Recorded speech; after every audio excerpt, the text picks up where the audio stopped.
Meu pai murmurou, alto bastante para todos à mesa ouvirem, ela não é uma neta de verdade. Minha filha abaixou o prato. Todo mundo continuou comendo. Meu marido deu um gole lento na bebida, bateu de leve no copo e disse algumas palavras. A sala ficou completamente em silêncio. Naquela noite, a vida dos meus pais começou a mudar de forma irreversível. Meu nome é Amanda. Tenho 33 anos.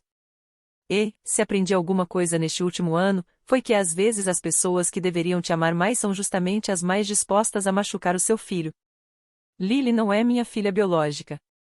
Ela é filha do meu marido, Derek, de um relacionamento anterior. A mãe dela foi embora quando ela mal tinha 2 anos, e eu conheci o Derek quando Lily tinha 3. Ela não me chama de mãe não porque eu não queira, mas porque ela ainda não decidiu. Eu não forço.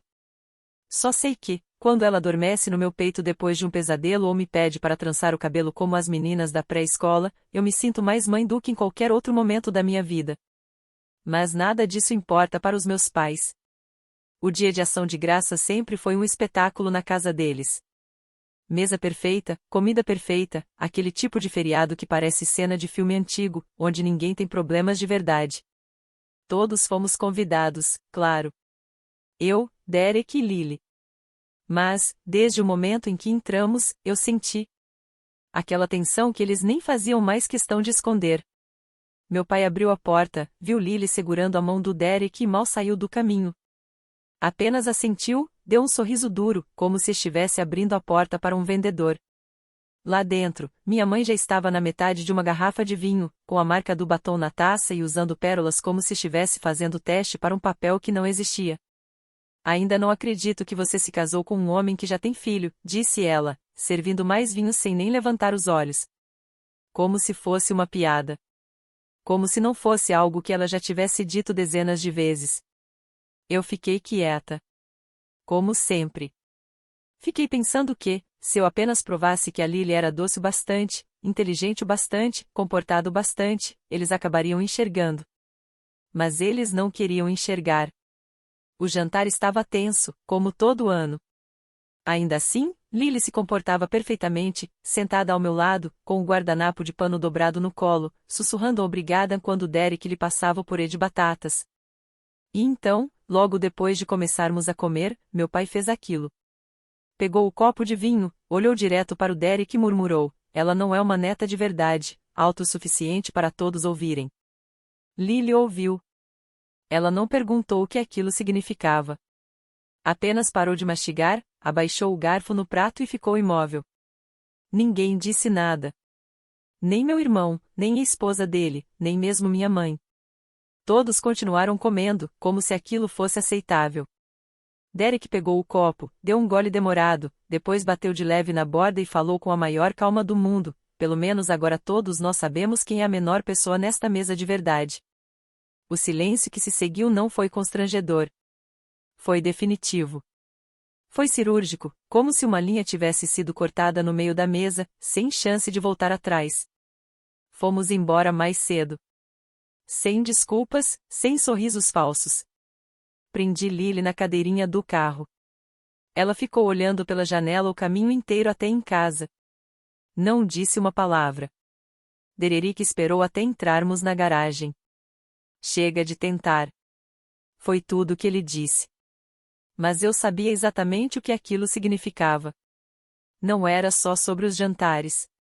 Significava o dinheiro, os favores, o apoio silencioso que vínhamos dando aos meus pais por trás dos panos. Eles ainda não sabiam, mas naquela noite a vida deles começou a mudar, porque em pouco tempo meu pai estaria parado numa fila de caixa, com o carrinho cheio de compras e sem nenhuma forma de pagar. Depois do dia de ação de graças, as coisas não explodiram. Elas se desfizeram aos poucos. Meus pais não perceberam nada de imediato. Estavam acostumados demais a tudo dar certo para eles. Acostumados demais ao Dererick resolvendo as coisas em silêncio. Nunca fizemos alarde sobre a ajuda que dávamos. Cobrir taxas de cheque especial, colocar as contas de luz e água em dia, trocar a lava-louças quando quebrou. Dererick sempre fazia tudo discretamente. Ele não fazia por eles. Fazia para que eu não tivesse que aguentar mais uma chantagem emocional da minha mãe ou ouvir meu pai reclamar que o mundo inteiro estava contra ele. Mas depois do que aconteceu no dia de ação de graças, Dererick disse que tinha acabado. E eu sabia que ele falava sério. A primeira coisa que ele fez foi cancelar o cartão compartilhado que eles usavam para emergências. Esse cartão já tinha pago de tudo, desde freios novos para o carro deles até contas do veterinário do cachorro da minha mãe. Nunca deveria ter sido algo permanente, mas já fazia 2 anos. Eles nunca nos devolveram um centavo, nem sequer ofereceram. Ele também interrompeu as transferências silenciosas para a conta corrente deles. Eu nem sabia que elas existiam. Ele tinha criado um esquema para enviar algumas centenas de reais todo mês, só para aliviar as despesas deles. Quando descobri, senti 2 coisas ao mesmo tempo, gratidão e uma vergonha profunda por ter deixado aquilo continuar por tanto tempo. Perguntei se não deveríamos avisá-los. Dar um prazo. Ele disse que eles já tinham tido tempo mais do que suficiente. Eu não discordei. 3 semanas depois, começou. Minha mãe me ligou da farmácia. O tom dela era seco, de quem tenta manter a educação em público enquanto ferve por dentro. Disse que o cartão tinha sido recusado. Perguntou se o Dererick tinha mudado alguma coisa. Em seguida, simplesmente assumiu que sim e me pediu para mandar ele consertar isso. Eu disse que o cartão não estava mais ativo, que não estávamos mais pagando nada. Ela ficou em silêncio por um instante. Depois disse: "Não acredito que você deixou um homem se colocar entre você e seus próprios pais." E desligou. No dia seguinte, recebi um e-mail do meu pai. Ele escreveu em tópicos, como se estivesse fazendo uma apresentação. Você escolheu o filho de outra pessoa em vez da sua própria família. Você está deixando seu marido te isolar. Nós te apoiamos a vida inteira, e é assim que você nos retribui. Sangue é mais espesso que água.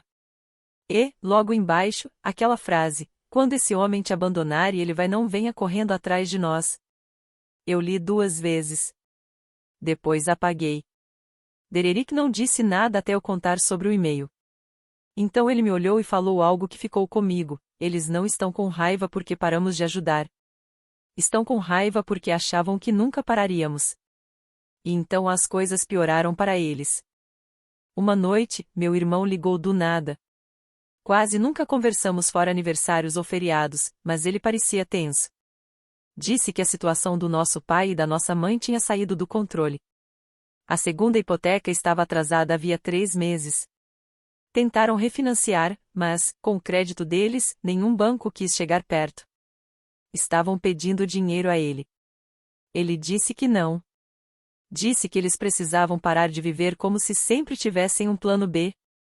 Perguntei se ele estava bem. Ele respondeu apenas: "Estou bem. Não sou idiota a ponto de continuar me queimando para que eles fiquem aquecidos." Na mesma semana, minha mãe mandou uma mensagem. Não ligou, não mandou e-mail. Uma mensagem pelo Facebook, com poucas linhas. Disse que eles estavam passando dificuldades, que não estavam pedindo muito, que eu devia pensar no que família realmente significa. Dererick não disse uma palavra quando mostrei a mensagem. Apenas balançou a cabeça e voltou a mexer o chocolate quente da Lily. Mais tarde naquela noite, ele me contou algo que eu não sabia. Por quase 1 ano, ele vinha pagando a segunda hipoteca deles. Em silêncio, sem me contar. "Eu só queria comprar um pouco de paz para você", ele disse. "Mas não vou mais comprar silêncio." E assim, simplesmente acabou. Não houve explosão, nem gritos, nem portas batendo. Foram escolhas silenciosas e definitivas. Paramos de atender às ligações. Paramos de perguntar como estavam. Começamos a viver nossa vida como se eles não fizessem mais parte dela. E, embora eu sentisse culpa, também senti algo que não senti havia muito tempo: liberdade. Janeiro arrancou o pouco de orgulho que meus pais ainda tinham. Os feriados tinham acabado. As faturas do cartão de crédito chegaram. E, de repente, o silêncio deles deixou de parecer paz. Parecia calculado, como se estivessem esperando por algo ou alguém. Esse algo nunca veio. O primeiro sinal de que tudo estava desmoronando veio do meu irmão. Ele me mandou uma mensagem tarde da noite. Sem cumprimento, sem conversa fiada, apenas um aviso. Disse: mamãe e papai estão tentando pegar dinheiro emprestado com alguém em quem eu mal confio. Um cara que ajuda quando o banco diz não. Juros altos, nenhuma paciência, o tipo de dívida da qual você não se recupera. Ele disse que não estava ligando para me pedir ajuda. Só não queria que eu fosse pega de surpresa se a situação ficasse feia. Fiquei sentada no sofá, olhando para o celular, enquanto Lily construía uma torre de blocos no tapete. Ela derrubou tudo e riu como se fosse a coisa mais engraçada do mundo. Dererick estava na cozinha preparando o jantar, cantarolando baixinho, como se tudo estivesse normal. Naquele momento, percebi o quanto nossas vidas já estavam distantes das deles. Dois mundos diferentes, duas realidades diferentes. Alguns dias depois, minha mãe ligou. No começo, não reconheci o número. Quase ignorei. Mas alguma coisa me fez atender. Ela não soava como ela mesma. Sem aspereza, sem sarcasmo, sem aquele tom de sermão sempre pronto. Só cansada.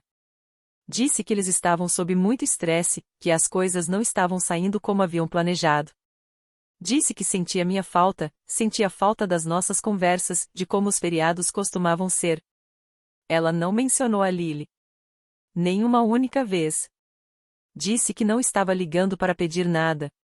Só queria conversar. Eu disse que precisava desligar, que a Lily precisava de mim, e desliguei antes que ela pudesse dizer qualquer outra coisa. Naquela noite, Dererick não perguntou o que ela tinha dito. Apenas me olhou e falou: eles estão testando a porta. Uma semana depois, meu pai ligou. Depois ligou de novo. E de novo. Quando eu não atendi, ele deixou uma mensagem de voz. Disse que estavam atrasados com a hipoteca. Que o banco não estava sendo flexível. Que ele tinha tentado de tudo. Disse que não estava pedindo dinheiro, mas talvez o Dererick pudesse ajudá-los a conseguir um empréstimo, ser fiador de algo, só temporariamente, até as coisas se estabilizarem. Disse que família ajuda família. Ouvi a mensagem uma vez, depois outra, e então apaguei. Porque tudo que eu conseguia ouvir por trás das palavras era pânico. O mesmo pânico que ele costumava zombar nos outros. O mesmo tipo de pânico que ele dizia que eu mereceria se um dia fizesse as escolhas erradas. Então eles apareceram. Cheguei em casa depois de buscar a Lily na pré-escola e encontrei um envelope preso na porta. Sem selo, sem endereço de remetente, apenas a letra da minha mãe. A carta era longa. Cada frase parecia ensaiada. Ela dizia que lamentavam qualquer mal-entendido. Que coisas tinham sido ditas no calor do momento. Que queriam reconstruir a ponte. Que família era tudo. Então, na metade da página, ela mencionou a Lily. Escreveu que estavam dispostos a tentar, que estavam prontos para aceitá-la, que queriam passar tempo juntos de novo, que não queriam perder a neta. Fiquei sentada à mesa da cozinha por um bom tempo, segurando aquela carta, relendo as mesmas linhas repetidas vezes. Porque aquelas palavras eram exatamente o que eu queria ouvir havia anos. Mas o momento estava errado. Dererick leu a carta uma vez e me devolveu. Eles não estão mudando, ele disse. Estão negociando. Eu quis discordar. Quis acreditar que meus pais finalmente estavam enxergando aquilo que sempre tinham se recusado a ver. Mas, no fundo, eu sabia a verdade. Eles não estavam estendendo a mão para Lily. Estavam tentando agarrar a boia de salvação que achavam que ela representava.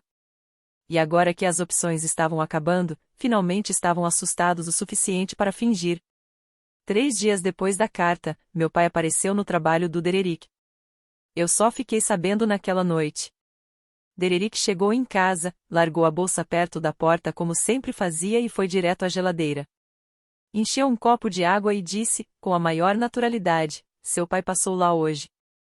Eu congelei. Dererick trabalhava em um pequeno escritório de design comercial. O escritório dele não era aberto ao público. Ele precisou ser anunciado na portaria, o que significava que meu pai pediu para falar com ele pelo nome, foi autorizado a entrar e ainda ficou esperando. Disse que só queria conversar. Dererick continuou me contando. Disse que ele estava preocupado comigo. Que eu não andava agindo como eu mesma ultimamente. Eu encarei o Dererick, sem entender. O quê? Ele disse que meu pai afirmou que eu estava isolada, que eu tinha mudado desde que nos casamos. Depois perguntou se Dererick achava que terapia poderia me ajudar a me reconectar com a minha família. Senti algo dentro do meu peito ficar gelado. Ele tentou pintar a situação como se eu fosse instável. Dererick apenas assentiu uma vez. Eu estava tremendo não de raiva, mas de incredulidade. Passei anos defendendo meus pais, justificando a frieza deles, me convencendo de que eles só não sabiam demonstrar amor. E agora estavam tentando plantar dúvidas sobre mim justamente na única pessoa que nunca me questionou. Mas essa não foi a pior parte. Dererick me entregou o celular dele e abriu o e-mail. Havia uma mensagem nova de um contato sem nome, apenas um endereço que eu não reconhecia. Em anexo, um PDF. Abri.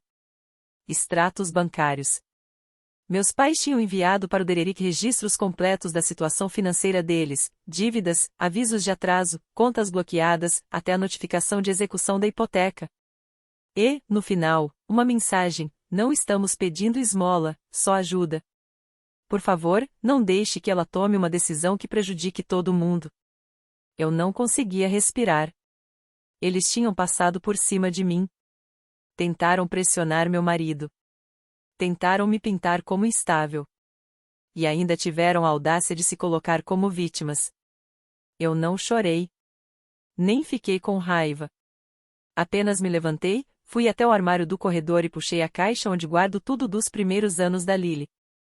A manta com que ela veio para casa, a foto dos três no zoológico quando ela me chamou de Amanda pela primeira vez, os desenhos antigos da pré-escola. Sentei no chão com aquelas coisas e me lembrei do que família realmente significa.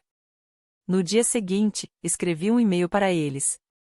Disse que não ajudaríamos financeiramente, que eles não estavam mais autorizados a entrar em contato com o Dererick, e que qualquer tentativa futura de manipulação resultaria em uma notificação formal para cessar e desistir.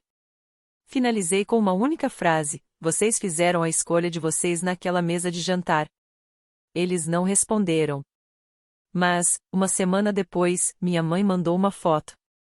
Era ela e meu pai em frente a uma igreja, de mãos dadas. Disse que tinham começado terapia de casal, que estavam tentando, que queriam se tornar pessoas melhores. A mensagem era curta: estamos fazendo o trabalho. Esperamos que um dia possamos ser uma família de novo. Eu não respondi. Não conseguia saber se era sincero ou apenas uma nova tática, uma nova forma de pressão. E eu sabia que, se respondesse rápido demais, nunca saberia a diferença. Não conseguia parar de olhar para a foto. Meus pais, diante de uma pequena igreja de tijolos, de mãos dadas, como personagens no arco de redenção de outra pessoa. A legenda: começamos a terapia. Estamos tentando. Por favor, não desistam de nós. Parecia cuidadosamente calculada, como se soubessem exatamente o que dizer para me abalar. E abalou. Eu não respondi. Mas continuei voltando àquela imagem, de novo e de novo. Tarde da noite, na fila do mercado, sentada no carro antes de buscar a Lily na pré-escola. Eu encarava o rosto dos meus pais naquela foto como se estivesse tentando decifrar um enigma. Eles estavam falando sério? Aquilo era uma tentativa real de mudança ou apenas uma virada calculada agora que o dinheiro tinha acabado? Dererick percebeu. Esperou alguns dias e então disse: você anda diferente desde que eles mandaram aquela foto. Eu não neguei. Contei a verdade. Disse que não sabia como me sentir. Que talvez fosse real. Talvez não. Que eu ficava pensando em como me sentiria dali a 10 anos se a Lily perguntasse por que não conhecia os avós e eu não tivesse uma boa resposta. Ele não levantou a voz, não ficou bravo. Apenas se sentou ao meu lado e perguntou: você acha que eles mereceram outra chance? Eu não respondi, porque sinceramente não sabia. 2 dias depois, meus pais mandaram outra mensagem. Dessa vez era longa. Longa demais. Cheia de frases bem construídas, limpas, polidas, como se tivessem ensaiado diante do espelho ou copiado direto de algum artigo da internet sobre como pedir desculpas ao filho afastado. Eles escreveram sobre os erros que cometeram, sobre como a terapia estava forçando eles a encarar a forma como trataram as pessoas. Disseram que estavam tomando medidas reais, vendendo o segundo carro, conversando com um consultor financeiro, cortando os cartões de crédito. Minha mãe até mencionou que estava pensando em arrumar um trabalho de meio período. Falaram da Lily. Disseram que finalmente entenderam que ela era uma criança, que não merecia ser tratada como um problema. Que queriam recomeçar. Não por dinheiro, não por aparência, mas para reconstruir de verdade. Então veio a frase que mais me atingiu: agora sabemos que a víamos como um símbolo das suas escolhas, não como uma pessoa. Isso é culpa nossa, não dela. Eu li aquela frase de novo e de novo. Foi a primeira vez que eles reconheceram a raiz de tudo. Pela primeira vez, não chamaram a Lily de a filha do seu marido. Chamaram-na pelo nome. E eu desmoronei. Disse ao Dererick que estava pensando em deixá-los encontrá-la uma vez.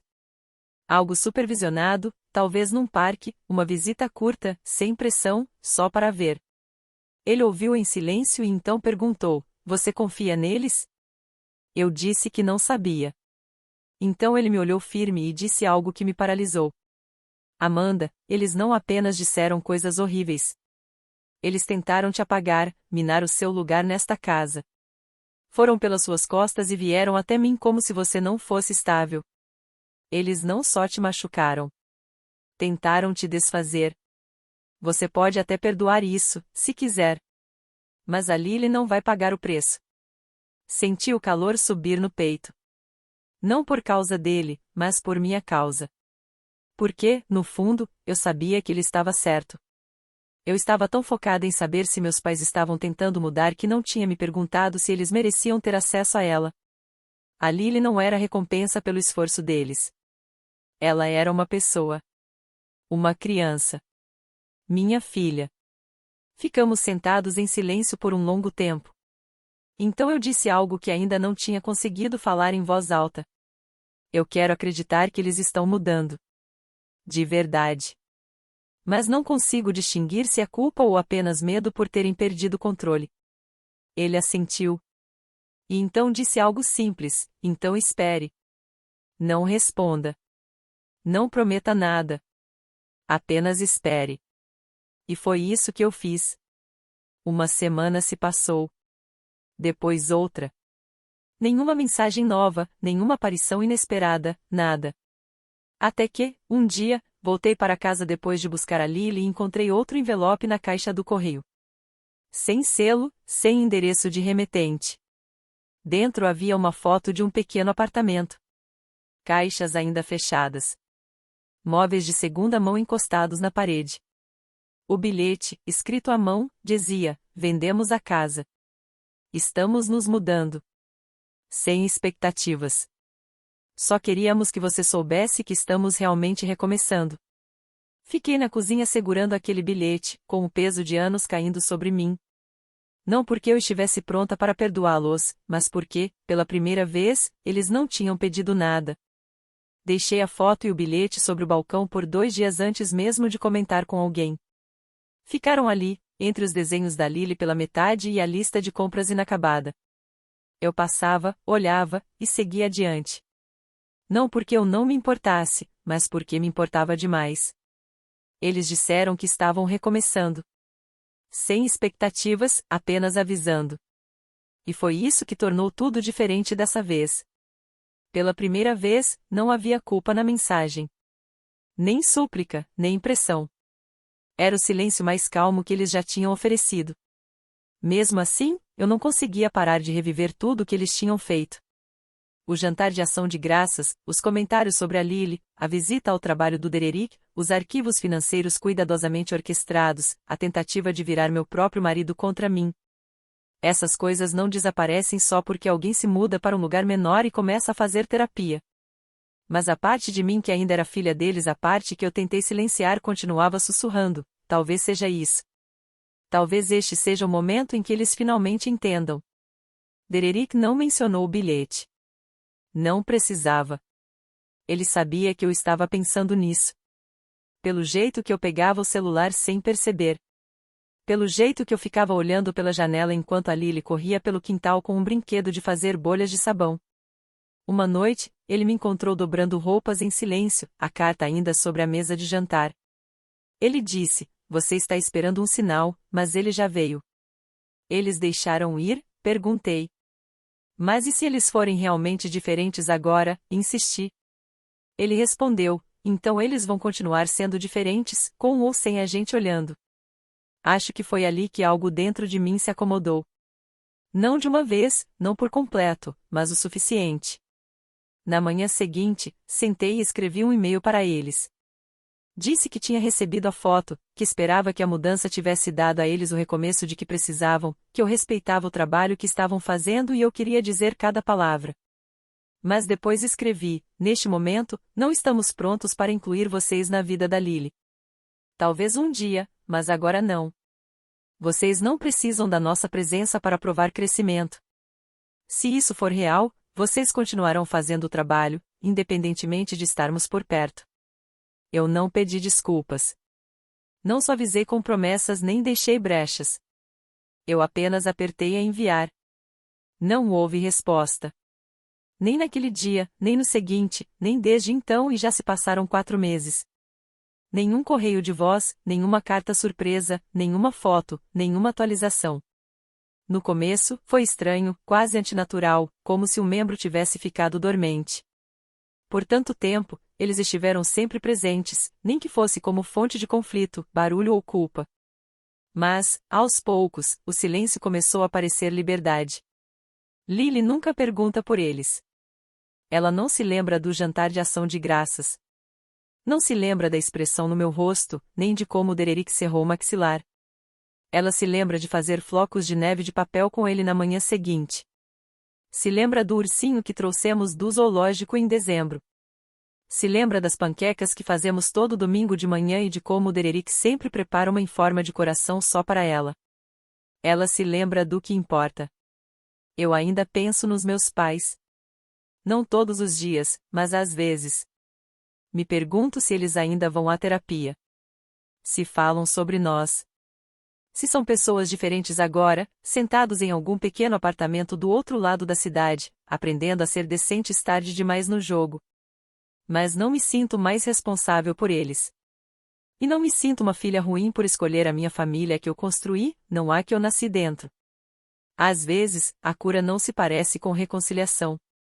Às vezes, se parece com escolher não entregar ao seu filho o mesmo peso que você carregou a vida inteira.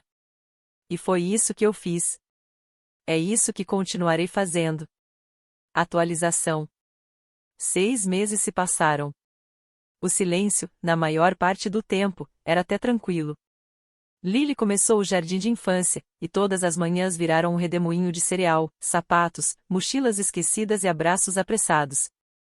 Dererick foi promovido, começou a chegar mais tarde em casa, mas de alguma forma parecia mais leve, como se cortar os laços com meus pais tivesse tirado um peso que ele nunca admitiu carregar. Quanto a mim, eu dormia melhor. Não sobressaltava quando o telefone tocava. Não sentia mais a necessidade de checar o e-mail como se estivesse esperando uma notícia ruim. O silêncio dos meus pais tinha se transformado em algo muito próximo da paz. Então, numa tarde do início da primavera, meu celular vibrou. Um número que eu não reconhecia. Correio de voz. Ignorei.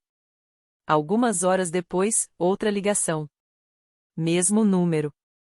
Depois, uma mensagem: Oi, Amanda, aqui é a Susan, do grupo da igreja da sua mãe. Ela disse que talvez você estivesse disposta a se encontrar em algum momento. Sem pressão. Só achei que valia tentar. Fiquei encarando a mensagem, relendo 3 vezes. Grupo da igreja. Eu nem sabia que minha mãe estava frequentando uma igreja, muito menos fazendo amigos lá. Mas havia algo estranho naquilo. Casual demais. Amigável demais. Não respondi. No dia seguinte, chegou outra mensagem. Desta vez, de um número diferente. Oi, Amanda. Sou a coordenadora de jovens da Grace Chapel. Sua mãe mencionou que talvez você quisesse envolver a Lily em algumas atividades infantis nos fins de semana. Só queria avisar que adoraríamos receber vocês. Senti o calor subir no peito. Eu não tinha mencionado a Lily para ninguém. Não tinha respondido a uma única mensagem. E, ainda assim, minha mãe estava usando pessoas estranhas para tentar se infiltrar de novo nas nossas vidas. Naquela noite, contei tudo ao Dererick. Ele não disse muita coisa. Nem precisava. Na manhã seguinte, liguei para a igreja. Fui educada, mas firme. Disse que agradecia o contato, mas que não tínhamos interesse em nenhum tipo de envolvimento. Perguntei diretamente se minha mãe tinha fornecido meu número. Houve uma pausa. Então a coordenadora pediu desculpas. Tinha sido ela, sim. Disse, ela comentou que você estava aberta a se reconectar e só precisava de um pequeno incentivo. Desliguei e fiquei sentada no carro, em frente à escola da Lily, com as mãos apertando o volante como se fosse a única coisa me impedindo de desmoronar. Ela não tinha mudado. Não de verdade. Ainda estava passando por cima de mim, ainda assumindo que sabia o que era melhor. Ainda empurrando de forma suave, disfarçada, como se, ao embrulhar a manipulação em sorrisos e pessoas bem-intencionadas, eu não fosse reconhecer o que aquilo realmente era.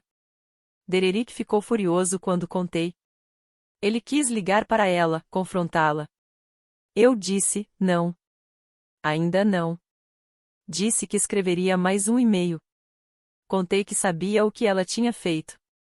Que envolver outras pessoas, especialmente em um espaço religioso que nunca compartilhamos, foi uma quebra de limites. Que aquilo me mostrou exatamente o quanto o Duan Progression dela era performático. E escrevi isso, eu pedi espaço. Você respondeu tentando controlar a narrativa por outro caminho. Isso não é crescimento. É estratégia. Acabou. Não haverá mais contato. Não por meio de pessoas. Não por meio de lugares. De forma alguma. Ela não respondeu. Mas desta vez, eu bloqueei o número dela. E o Dererick bloqueou também. Foi a última vez que o nome dela foi mencionado nesta casa. Eu costumava achar que perdão significava deixar as pessoas tentarem de novo. Hoje, sei que às vezes perdoar significa simplesmente ir embora e não olhar para trás quando chamam.